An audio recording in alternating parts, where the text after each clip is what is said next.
Hello everyone, I am Prashant Saunke, Assistant Professor, Department of Pharmacology from DCS ARE College of Pharmacy, Dhule. Today we are going to discuss regarding Parkinson's disease. In short, it is also known as PD. After watching this video, you will be able to define Parkinson's disease, understand the etiology and symptoms, and treatment options available for Parkinson's. So, what is Parkinson's? Parkinson's disease is slowly progressive degenerative disease. So here there is a degeneration of dopamine producing neurons in the substantia nigra of the brain. Who will suffer from Parkinson's? 1 out of 100 people in elder age may suffer from this disease. In adult, 1 out of 10,000 may also suffer. What is the etiology behind the Parkinson's disease? As etiology of Parkinson's disease are still not clear. It may occur due to prolonged administration of dopamine antagonist or age-related decline in dopaminergic neurons in basal ganglia and substantia nigra. So this is all over the etiology, which is still not clear, but there is, apart from this, there is another reason also there which is causing Parkinson's disease, and this is in young generation because of drug addiction of heroin substitute, that is methylphenyl tetrahydropyridine, in short MTPT. After consumption of MTPT, it is getting converted into a toxic metabolite, that is a MPP plus. So this MPP plus is reuptaken by the dopaminergic neurons.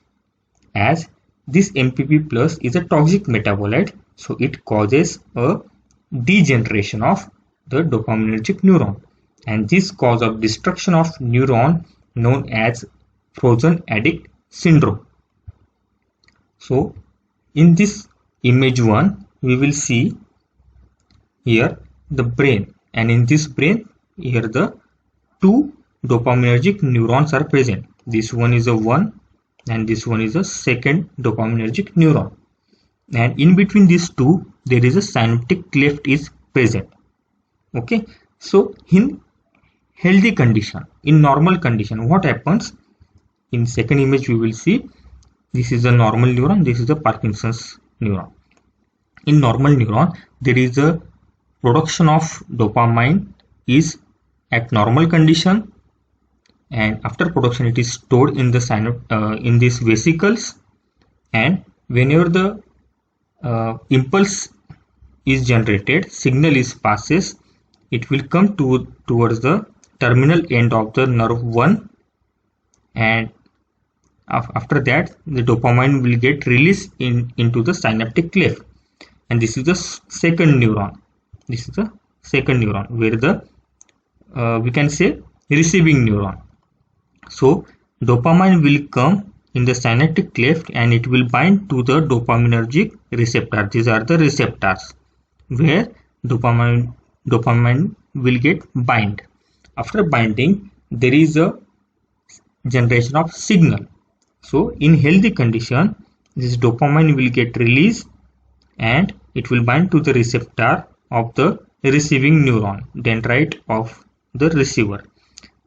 So after that there is a generation of signal, and this generation of signal is a strong because maximum dopamine is get bind to the receptor, dopamine receptor of the second neuron. But what happens in Parkinson's? Here the overall production of a dopamine is get reduced, due to which release is also get reduced. So there is a deficiency of a dopamine in the synaptic cleft, and due to which less binding of the dopamine into the dopamine receptor. You can see here also Parkinson's condition, less production, less release, less binding of dopamine, and due to which signal also get weaker. So weak signal is passed. So due to this, the symptoms may occur, and we will see the clinical manifestations or symptoms of the Parkinson's one by one. Okay, first we will see the tremor. The tremor initially begins unilaterally and may progress by bilateral also. And the example is shaking hands. The tremors are seen at rest and it decreases with movement, and it totally get abolished during sleep. Okay, so at rest tremors are more. When person is doing movement, it get decreased, and during sleep it get totally abolished. The area affected are tongue, jaw, forehead, eyelids, etc.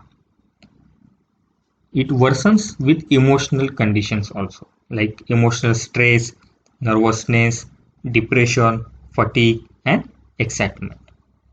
Then we will see the second symptom, that is the rigidity. So overall body gets rigid. If you see in this picture, the body is rigid.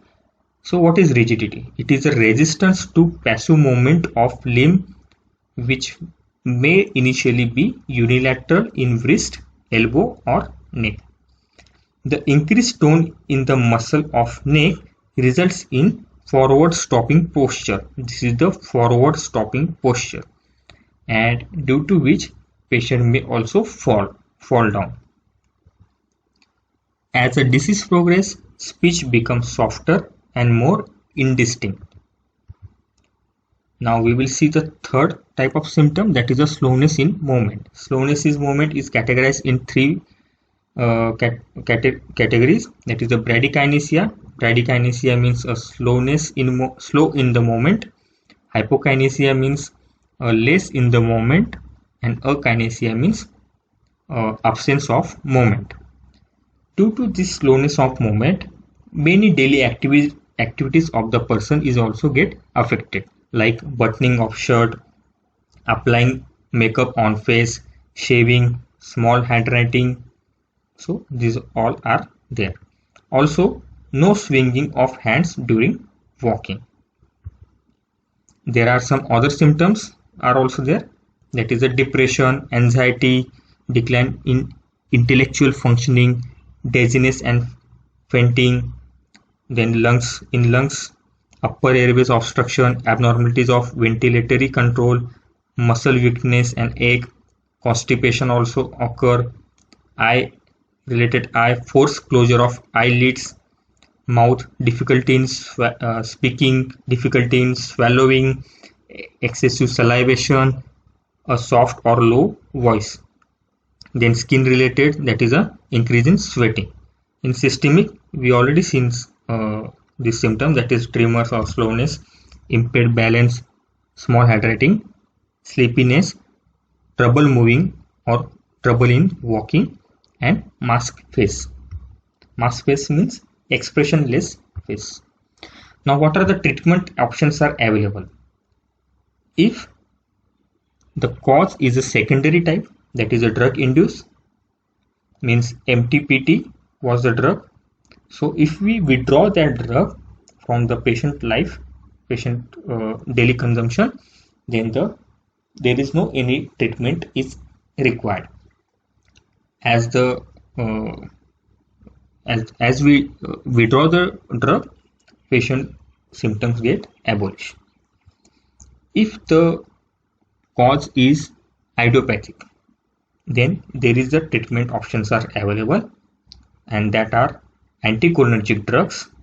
We will see these options in detail in next slides. Okay, so anticholinergic drugs, dopaminergic drugs, in that levodopa alone or in the combination with carbidopa, and last one, that is a monoamine oxidase inhibitor or MAO inhibitors. So what actually happens in Parkinson's? This is the normal condition where the dopamine level is maintained, acetylcholine level is maintained, but in Parkinson's disease, dopamine level and acetylcholine level get changed.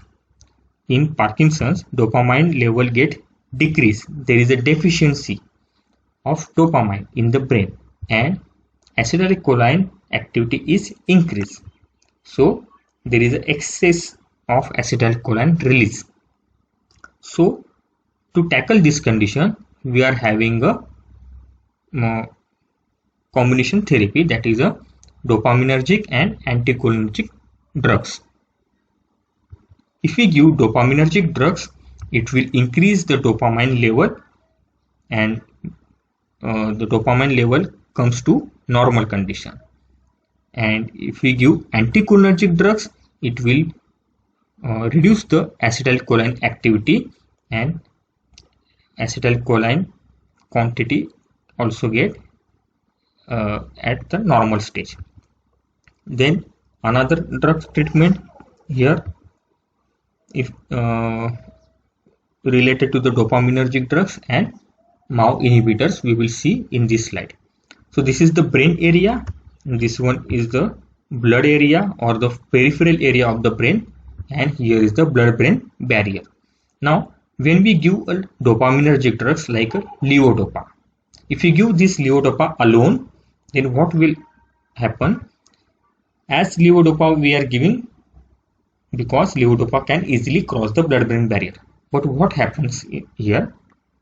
Levodopa gets converted into dopamine, and this happens due to one enzyme that is known as a dopa decarboxylase. And after this conversion, dopamine cannot cross the blood-brain barrier. So to avoid this, we are giving a combination of levodopa and carbidopa, and this carbidopa will block the enzyme that is a dopa decarboxylase, and due to which now the conversion of levodopa into dopamine will not occur. And one of the benefit of the carbidopa is it will not cross the blood-brain barrier. It will only blocks dopa decarboxylase which is present in this peripheral area, not in the brain. It will not cross. So now the levodopa, it will cross the blood-brain barrier and it will enter into the brain. Now here levodopa is getting converted into dopamine because of the enzyme that is a dopa decarboxylase. So after conversion, dopamine level will increase inside the brain. But here another condition is also there, that is dopamine may get converted into a inactivated form due to the enzyme that is a monoamine oxidase, that is MAO. So to avoid this condition, we can give a monoamine oxidase inhibitors. So these inhibitors, that is a selegiline is the example of the drug. This inhibitor will inhibit the MAO. It will show its action on MAO. So this MAO or monoamine oxidase gets inhibited. So there will be no conversion of dopamine into activated form.